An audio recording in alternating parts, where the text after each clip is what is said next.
있을지도 모르겠고요. 지난주에 혹시 느끼셨어요? 아틀란타에 지진이 좀 있었다고 제가 들었는데 혹시 느끼신 분 있으십니까? 저는 예민하신 분은 느끼셨고 저는 그냥 새벽에 잤습니다만은 혹시 밤사이에 지진이 일어나서 이 신상이 넘어졌나? 그렇게 생각했을지도 모르겠습니다. 어찌됐든 다시 넘어진 그 신상을 일으켜 세웠습니다. 그리고 하룻밤이 또 지났습니다. 이번에는 더 이상한 일이 벌어졌습니다. 4절 보시겠어요? 그 이튿날 아침에 그들이 일찍이 일어나 본즉 다곤이 여호와의 궤 앞에서 또다시 엎드러져 얼굴이 땅에 닿았고 그 머리와 두 손목은 끊어져 문지방에 있고 다곤의 몸뚱이만 남았더라. 똑같은 일이 일어난 거죠. 역시 그 신상이 여호와의 궤 앞에 얼굴이 땅에 엎드러질 정도로 그렇게 꿇어 있는 상태인데 이번에는 그냥 단순히 엎드러진 것이 아니라 참 기괴한 장면입니다. 목이 잘리고 그 다곤 신상의 손목이 잘린 채로 몸뚱이만 남아서 그 여호와의 궤 앞에 엎드러져 있습니다. 이건 뭘 상징하는 것일까요? 그 블레셋의 신의 힘이 완전히 무력화해지고 손발이 수족이 다 잘린 채로 몸뚱이만 지금 남아있고 여호와의 궤 앞에 엎드려서 굴복하는 그런 장면이죠. 오늘 본문이 여기서 이야기가 멈추지 않습니다. 점점 더 흥미진진한 내용이 진행되는데요. 6절 말씀 보시면 여호와의 손이 아스돗 사람에게 엄중히 더하사 독한 종기의 재앙으로 아스돗과 그 지역을 쳐서 망하게 하니 여러분 여호와의 손이 그 지역의 사람들에게 재앙을 내리기 시작하셨습니다. 지금 조금 전 블레셋의 신 다곤은 손목이 잘린 채로 무력화된 무장 해제된 상태죠. 근데 하나님의 손, 여호와의 손은 이제 본격적으로 일하기 시작하시는 겁니다. 그 지역에 재앙을 내리셨습니다. 재앙을 내리셨다라고 하는 것은 그 지역 사람들이 미워서 다 죽여버리겠다 그런 말이 아니라 물론 그런 부분들 심판의 메시지도 있겠지만 하나님의 능력을 나타내는 중요한 그 상징이 그 땅에 재앙을 내리는 거였습니다. 기억하시겠지만 출애굽 때 하나님께서 10가지 재앙을 내리시죠. 각각의 재앙을 통해서 하나님이 정말로 살아계신 분이다라고 하는 것을 만천하에 보이셨던 것처럼 여호와의 손이 그 일을 블레셋 땅에서 지금 시작하시는 것이죠. 그 재앙을 당한 사람들이 두려움에 사로잡혔습니다. 이대로 있다가는 우리 다 죽게 됐다. 아주 크게 두려워함 가운데 자기들이 대책을 강구하기 시작합니다. 8절 말씀 넘어가 보시면 이에 사람을 보내어 블레셋 사람들의 모든 방백을 모으고 이르되 우리가 이스라엘 신의 궤를 어찌하랴 하니 그들이 대답하되 이스라엘 신의 궤를 가드로 옮겨가라 하므로 이스라엘 신의 궤를 옮겨갔더니 블레셋 다른 지역에 있는 리더들까지 다 모여서 우리 이 일을 어떻게 처리하겠느냐 논의하다가 그 논의 끝에 그들이 내린 결론은 그러면 여기 아스돗 지역 말고 다른 지역으로 옮기자. 여호와의 궤를 가드라고 하는 지역으로 옮기자 해서 옮겼습니다. 근데 가드로 옮긴 그 여호와의 궤가 또다시 역사하기 시작합니다. 가드 지역에 여호와의 손이 또 그 지역에 재앙을 내리신 것이죠. 그랬더니 가드 사람들이 또 모였습니다. 또 모여서 그러면 우리 지역 말고 다른 지역으로 보내자. 그래서 또 다른 중심 지역인 에그론이라고 하는 지역으로 보내는데요. 10절 보시면 이에 그들이 하나님의 궤를 에그론으로 보내니라. 하나님의 궤가 에그론에 이른즉 에그론 사람이 부르짖어 이르되 그들이 이스라엘 신의 궤를 우리에게로 가져다가 우리와 우리 백성을 죽이려 한다 하고 이에 사람을 보내어 블레셋 모든 방백을 모으고 이르되 이스라엘 신의 궤를 보내어 그 있던 곳으로 돌아가게 하고 우리와 우리 백성이 죽임 당함을 면하게 하자. 에그론이라고 하는 지역에 여호와의 궤가 또 이동하니까 그곳에 또 재앙, 독종이 임하기 시작하는 것이죠. 그러니까 블레셋 사람들이 이제 두 손 두 발 다 들고 안 되겠다. 이 궤를 어디로 다시 돌려보내자라고 하는 것입니까? 이스라엘로 다시 돌려보내자라고 합니다. 우리가 도저히 이것을 감당할 수 없으니까 원래 있던 자리, 우리가 빼앗아 왔던 그 나라 이스라엘로 이 여호와의 언약궤를 돌려보내자. 그래야 우리가 좀 살 수 있겠다. 이렇게 이야기하는 것이죠. 제가 조금 읽은 11절 마지막 부분에 보면 참 재밌는 표현이 하나 나오는데요. 이는 온 성읍이 사망의 환난을 당함이라. 거기서 하나님의 손이 엄중하심으로, 하나님의 손이 아주 엄중하게 무겁게 역사하셨다라고 하는 표현이죠. 오늘 본문에 주로 반복되는 표현 중에 하나가 하나님의 손이라고 하는 표현이 많이 반복되고요. 그리고 또 하나는 엄중히 역사하셨다라고 하는 표현이 나오는데, 이 단어가 참 재밌는 의미 있는 단어입니다. 히브리어로는 카보드라고 하는 단어입니다. 근데 이 단어가 부사로 쓰일 때에는 엄중하게 무겁게라고 하는 단어의 뜻인데, 이 단어가 명사로 쓰일 때에는 엄중하고 무거운 것이니까 중요한 것, 영광이라고 하는 뜻입니다. 카보드는 영광 혹은 엄중하게라고 하는 뜻인데, 여러분 그 4장의 마지막 부분하고 한번 연결해서 이 내용을 생각해 보시면 좋겠어요. 4장 마지막 부분, 여호와의 언약궤를 빼앗겼을 때 한 여인이 뭐라고 불렀습니까? 이가봇이라고 불렀습니다. 이 카보드입니다. 이는 no 이거 no, 카보드는 glory, 영광이 없다라고 하는 그 카보드라고 하는 단어가 쓰였죠. 하나님의 영광이 우리를 떠났다, 그렇게 탄식하고 끝났는데 5장에 보면 그렇지 않다. 하나님의 손이 무겁게 카보드하게, 즉 영광스럽게 그 땅 가운데 계속해서 역사하고 계신다. 이 사실을 5장에서는 보여주고 있는 것이죠. 하나님의 영광이 사라진 것처럼 보였는데, 하나님의 영광이 떠난 것처럼 보였는데, 하나님의 영광이 사라진 것이 아니라 하나님의 영광은 그저 장소를 옮겨서 계속해서 그분의 능력을 나타내고 계시더라라고 하는 것입니다. 무엇을 말하는 것일까요? 이스라엘이 전쟁에서 졌지만 그것은 결코 하나님의 능력이 없어서 진 것이 아니라 이스라엘 백성들이 범죄해서 진 것이지, 하나님은 그 전쟁에서 패하신 것이 아니었다라는 것이죠. 이스라엘이 패했지 하나님께서 블레셋의 신 다곤에게 패한 것이 아니었다라고 하는 것을 오늘 본문에서 말하고 있죠. 그분의 언약궤가 다곤 신전에 들어갔을 때 다곤 신상이 여호와 앞에 엎드러졌던 것처럼, 그리고 언약궤가 이동하는 곳곳마다 하나님의 능력이 그 지역에 나타났던 것처럼 하나님의 능력은 쇠하지 않았다. 하나님의 영광은 사라지지 않았다. 이 내용을 저는 한마디로 좀 표현해 본다면 이렇게 요약할 수 있을 것 같아요. 하나님 외에는 다른 신이 없다라는 것이죠. 하나님 외에는 다른 신이 없다. 다곤 능력 있는 신 같았지만 그렇지 않다. 하나님 외에는 어떠한 신도 역사하지 못한다. 하나님 외에는 다른 신이 없다라고 하는 사실은 오늘 본문에만 나오는 내용이 아닙니다. 사실은 성경 처음부터 끝까지 성경이 계속해서 선포하는 내용이 하나님 외에는 다른 신이 없다라는 것입니다. 우리가 성경을 펴자마자 제일 먼저 만나는 본문이 창세기 1장이죠. 창세기 1장을 우리가 읽을 때 하나님이 태초에 천지를 창조하셨다라고 하는 말씀은 그 가장 기본적인 의미는 하나님 외에는 다른 신이 없다라고 하는 뜻입니다. 여러분, 창세기 1장이 참 중요한 책이죠. 이 기독교의 존폐가 달려있는 책이라고 저는 생각하는데요. 그렇게 중요하기 때문에 이 창세기 1장에 대한 도전도 참 만만치 않습니다. 여러 방면에서 또 여러 지성인들이 정말로 이 창세기의 사실을 우리가 신뢰할 수 있는지에 대해서 의문을 제기하는 분들이 참 많습니다. 특별히 과학 기술이 발전함에 따라 그 창세기의 신빙성에 대해서 많은 도전이 과학 쪽에서 제기되어 왔는데요. 우리 교회도 이 과학자 또 사이언스 전공하신 분들이 참 많습니다만은, 제가 이전에 사역했던 교회에도 과학 전공하시는, 연구하시는 분들이 참 많이 계셨습니다. 그 중에 기억나는 분이 유펜에서 이 원자력 공학으로 박사 공부를 하신 분이셨는데, 이분이 본인은 신앙이 없으셨고 교회는 아내 때문에 겨우겨우 나오시는 그런 분이셨습니다.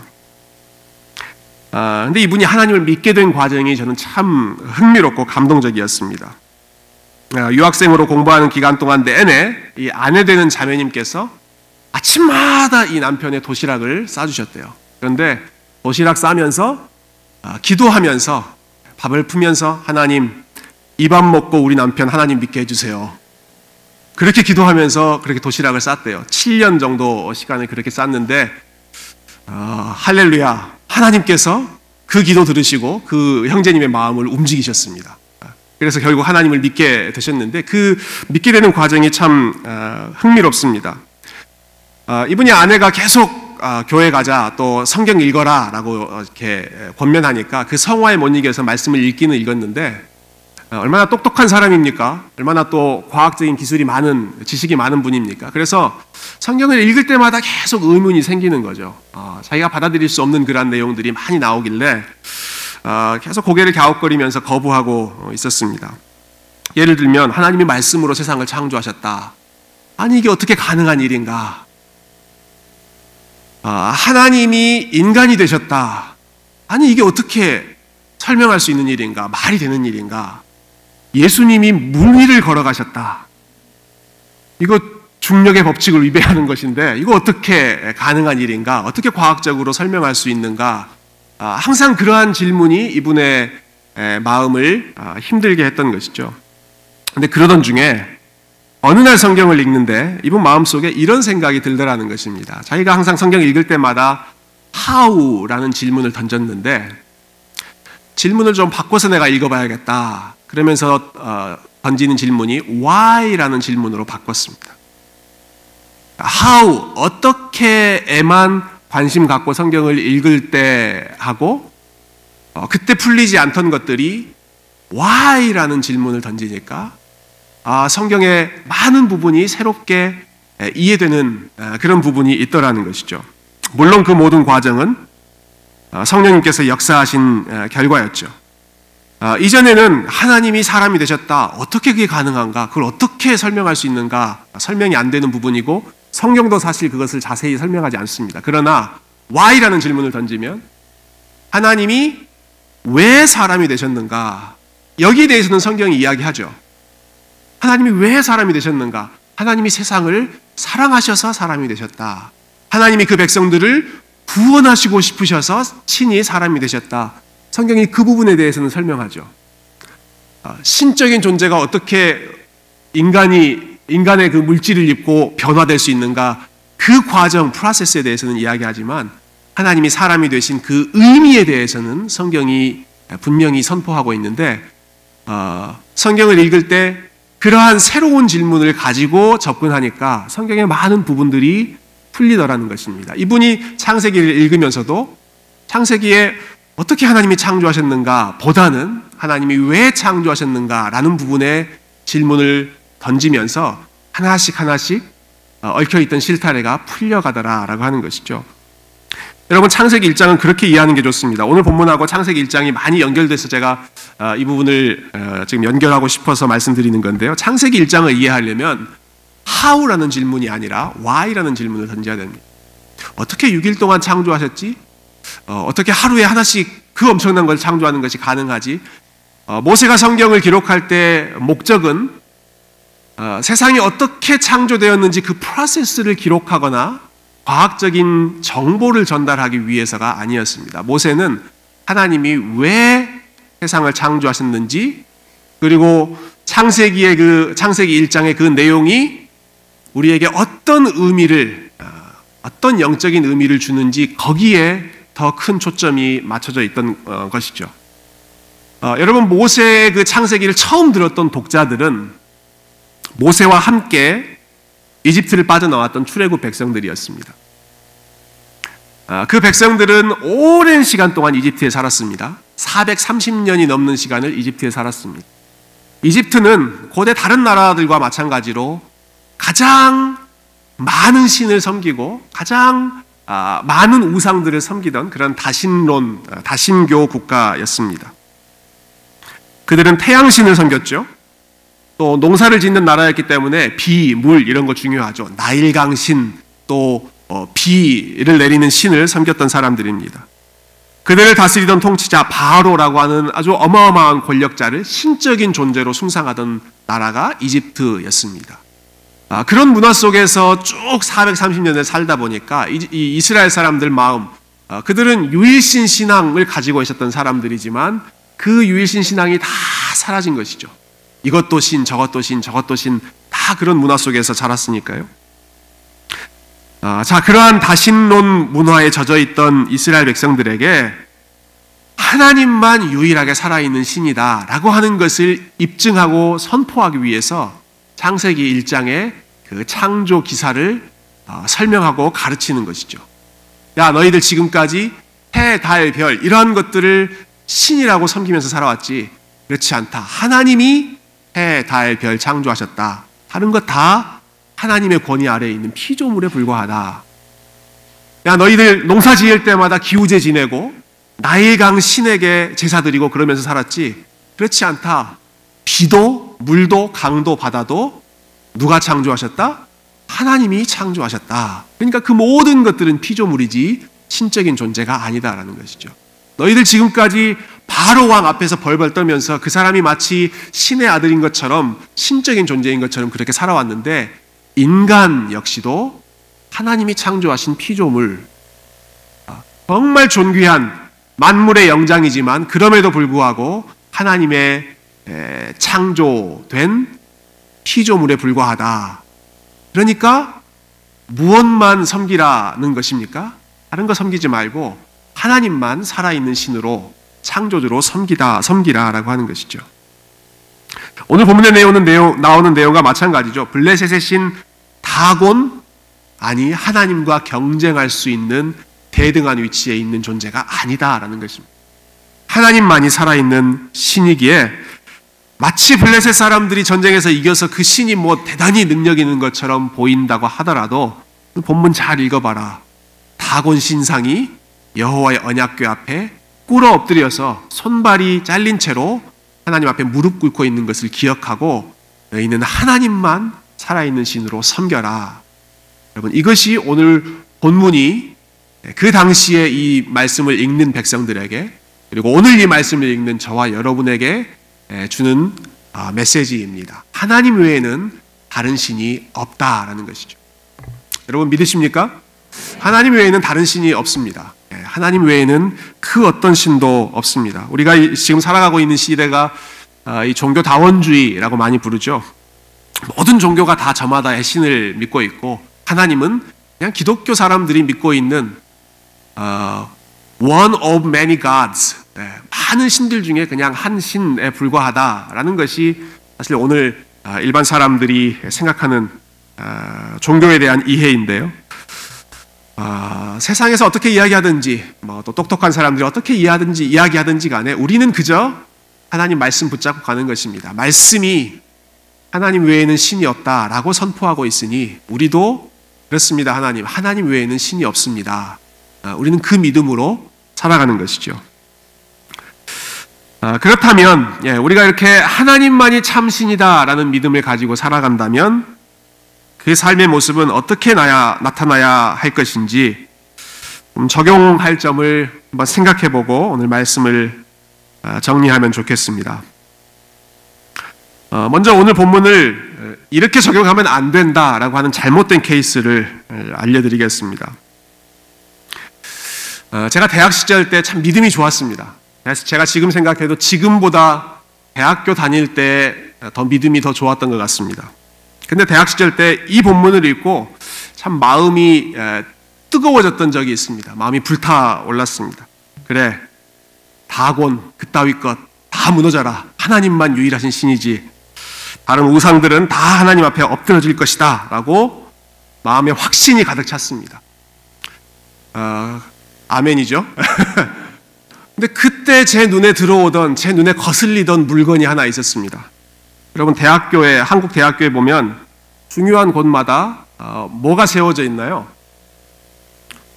한국에서 대학 다녀서 보신 분들 기억하시죠? 장승들이 세워져 있습니다. 천하대장군, 지하여장군 해가지고 학교 입구든지 아니면 학교 광장의 아주 센터 그 자리에 장승이 2개 나란히 서 있죠. 오늘 무너져야 할 다곤은 바로 저 천하대장군이다. 저는 그렇게 생각했습니다. 그래서 그날 정말 하나님의 말씀으로 충만해져 있던 그때 모두가 학교를 떠난 마지막 시간까지 기다렸다가 아무도 없는 것을 확인하고 천하대장군 앞에 가서 조용히 제 성경책을 내려놓고 뒤돌아서 나왔습니다. 그리고 기도했습니다. 하나님, 내일 아침에 학교에 나오면 이 말씀 앞에 저 장승이 무너질 줄로 믿습니다. 기도하는 마음으로 돌아왔는데요. 다음날 두근거리는 마음으로 학교를 향했습니다. 어떻게 되었을까요? 아무런 일도 일어나지 않았습니다. 그냥 장승은 그대로 있고 제 성경책은 아주 초라하게 그 앞에 놓여져 있었습니다. 뭐가 잘못된 것일까요? 사무엘 때는 하나님이 그렇게 강력하게 역사하시더니 이 시대에는 그렇게 강력하게 역사하시지 않는구나. 그랬던 것일까요? 그렇지 않습니다. 제가 잘못 적용한 것입니다. 쓰러뜨려야 할 우상이 뭔지를 제가 잘못 파악한 것이죠. 마치 오늘 본문을 그런 식으로 적용하기가 참 쉽습니다. 그런 잘못을 범했던 역사적인 사례들이 참 많습니다. 특별히 중세시대에 아주 기독교의 힘이 극에 달했을 때 십자군 운동이 일어났죠. 우리가 믿는 하나님이 유일한 신이시다. 그러니까 다른 민족, 이슬람 우리가 다 무찌르자. 이슬람 사원 다 무너뜨려버리자. 힘으로 밀고 나가려고 했던 그런 중세의 십자군 운동 비슷한 마음입니다. 오늘날 한국에서도 그렇게 아주 과격한 행동을 하시는 분들이 계시는 것 같아요. 한국의 공립학교에 여러 단군상들 있는 것, 가끔 이렇게 근본주의적인 신앙을 가지고 있는 분들이 가서 밤에 무너뜨리거나 혹은 절에서 불공 드리고 있는 곳에 가가지고 땅 밟기 기도하면서 무너져라 무너져라 무너져라 이렇게 한다거나 하는 그런 아주 급진적인 신앙을 하는 분들이 계신데요. 그러한 모습 역시 타겟을 잘못 삼은 것입니다. 우리가 쓰러뜨려야 할 우상은 그런 것들이 아닙니다. 우리가 쓰러뜨려야 할 우상은 학교에 세워진 장승도 아니고 다른 종교에서 섬기고 있는 어떠한 불상이나 눈에 보이는 그러한 신상들도 아닙니다. 우리가 쓰러뜨려야 할 것들, 그러한 것들은 하나님께서 하나님의 때에 알아서 다 정리하실 것이고 저와 여러분이 쓰러뜨려야 할 우상은 보이는 우상이 아니라 보이지 않는 우상, 우리 마음에 하나님의 자리를 침범하려고 하는 우리의 욕심, 우리의 죄성, 우리 마음에 솟아오르는 그러한 우상들을 마치 다곤이 여호와의 언약궤 앞에 꿇어 엎드린 것처럼 우리 안에 있는 우상들을 하나님 앞에 쓰러뜨려야 하는 것이죠. 그게 우리가 엎드려야 할 우상, 마음의 우상입니다. 여러분, 하나님께서 10계명을 그 백성들에게 주셨는데요. 첫 번째로 주셨던 계명 기억하십니까? 뭐죠? 너는 나 외에는 다른 신을 내게 있게 하지 말아라. 나 외에는 다른 신 섬기지 말아라는 말씀입니다. 하나님께서 이 말씀을 왜 주셨을까요? 하나님이야말로 이 땅에 하나님 외에는 어떠한 신도 없다는 것을 너무나 잘 아시는 분이지 않습니까? 다곤도 신이 아니고 만방의 모든 우상은 헛된 것이다. 하나님 그렇게 말씀하시지 않았습니까? 다 죽어 있는 것이라고 하지 않으셨습니까? 그런데 왜 하나님이 너는 나 외에는 다른 신을 섬기지 말라고 하셨을까요? 마치 다른 신들이 존재하는 것처럼 그렇게 말씀하셨을까요? 그것은 하나님 외에 다른 신들이 존재하기 때문이 아니라 인간의 마음속에 끊임없이 신을 만들어내는, 그래서 하나님과 경쟁시키려고 하는 그러한 죄악된 본성이 있기 때문에 그렇습니다. 하나님이 그 우리의 마음을 아시기 때문에 너희의 마음속에 감히 나와 경쟁하려고 하는 그러한 신들을, 우상들을 만들지 말라는 것이죠. 그래서 종교개혁가 존 칼빈이라고 한 사람은 인간의 마음은 우상을 만들어내는 공장과도 같다, 그렇게 표현하기까지 했습니다. 아이돌 팩토리라는 것이죠. 계속해서 우상을 만들어내는 공장이다. 또 다른 종교개혁가 마틴 루터는 조금 전에 우리가 살펴본 10계명 제1계명을 설명하면서 이렇게 가르쳤습니다. 너는 나 외에는 다른 신을 내게 있게 하지 말지니라. 여기에서 신이라고 하는 단어가 의미하는 것은 그것이 무엇이 되었든지 간에 나에게 유익한 것을 줄 것이라고 우리가 기대하고 신뢰하는 것들이다. 우리의 마음은 하나님을 만들어낼 수도 있고 우상을 만들어낼 수도 있다. 그 대상이 무엇이건 간에 당신이 마음을 두고 있는 것, 당신이 마음으로 신뢰하고 있는 바로 그것이 당신이 섬기는 신이다. 그 신을 섬기지 말고 그 신을 하나님의 임재 앞에 엎드리게 하라라는 것이죠. 오늘날 가장 영향력 있는 설교자로 손꼽히는 분은 팀 켈러 목사님이십니다. 뉴욕 리디머 교회에서 사역하셨죠. 근데 이 팀 켈러 목사님께서 죄가 무엇인지를 정의하셨는데 제가 그 글귀가 잊혀지지가 않습니다. 이렇게 설명하셨습니다. Sin is not doing bad things. 죄는 나쁜 것을 행하는 것이 아니다. But making good things ultimate. Making good things ultimate. 좋은 것을 궁극적인 것으로 삼는 것이 죄악이다. 팀 켈러 목사님의 아주 뛰어난 통찰력이죠. 이런 bad thing, 당연히 죄죠. 우리가 도둑질을 하거나 간음을 하거나 사람을 죽이거나 빼앗거나 당연히 그것들은 죄악이죠. 그러나 그것만이 죄가 아니라 good thing이라고 할지라도 하나님께서 우리에게 주신 좋은 것이라고 하더라도 그것을 ultimate, absolute 한 것으로 절대적인 것으로 우리가 삼을 때 그것 역시 그것이 하나님의 자리를 차지하기 때문에 죄가 된다라고 하는 것이죠. 우상이 무엇인지에 대해서, 우상 숭배가 무엇인지에 대해서 저는 가장 통찰력 있는 그러한 관찰 중에 하나라고 생각합니다. 사랑하는 성도 여러분, 하나님께서 저와 여러분에게 좋은 것들을 많이 주셨습니다. 건강도 주셨고 우리의 생활에 필요한 물질도 주시고 생명도 주시고 함께 사랑을 나누고 인생의 행복을 만끽할 수 있는 그런 가족들도 주셨습니다. 열심히 일하면서 삶의 의미를 발현시킬 수 있는 그러한 직장 혹은 일할 수 있는 지혜, 능력, 기술 이런 것 다 우리 하나님께서 주신 좋은 것들입니다.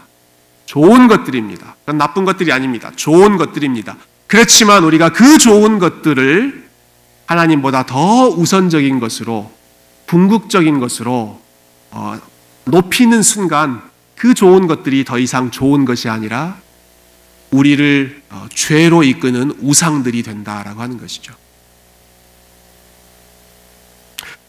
오늘 우리가 해야 할 일은 무엇이겠습니까? 오늘 본문 말씀 또 창세기 1장 말씀을 저희가 기억하면서 이 시간 저와 여러분이 함께 기억하고 또 다시 실천하고 싶은 일은 우리 마음속에 하나님보다 앞서는 것, 또 우리 삶에 하나님보다 높아져 있는 것, 하나님보다 더 우리의 삶을 든든히 지켜줄 것처럼 우리가 생각하고 있는 그러한 것들을 하나님의 권위 앞에 엎드러뜨리는 것입니다.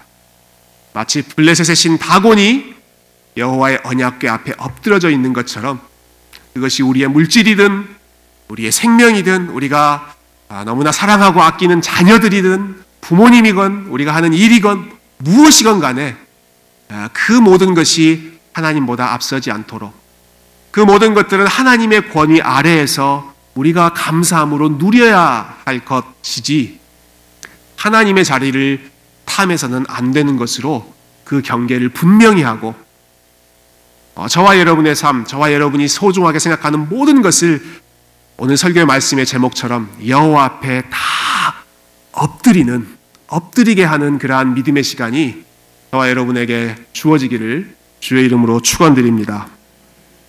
우리가 살아가는 순간순간 좋은 일이 있을 때도 하나님께 엎드리고 어려운 일이 있을 때도 하나님 앞에 엎드리고 좋은 것도 안 좋은 것도 모든 것을 다 절대자 창조주 되신 하나님께만 다 엎드리는 우리 새교회 성도님들 다 되시기를 주님의 이름으로 축원드립니다. 함께 기도하겠습니다.